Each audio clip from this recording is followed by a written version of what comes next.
Mungu limejengwa na familia zetu, yani baba, mama na watoto. Kanisa la nyumbani ni kama ua poleni, upendo ukichanua.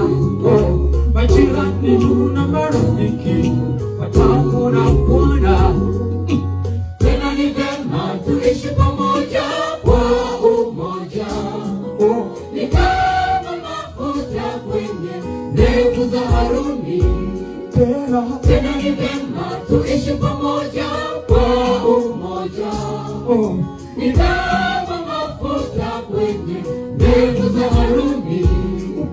Upendo wa Mungu udhihirike kwenye familia zetu, nyumbani, njiani, kazini, kanisani, hadi mbinguni. Upendo wa Mungu udhihirike kwenye familia zetu, nyumbani, njiani, kazini, kanisani, hadi mbinguni.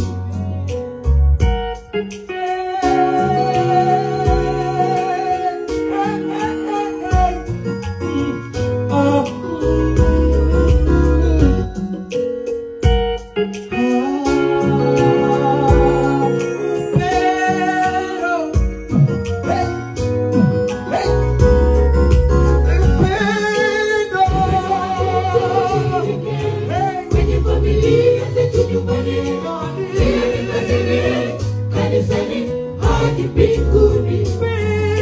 Upendo wa Mungu udhihirike kwenye familia zetu, nyumbani, njiani, kazini, kanisani, hadi mbinguni.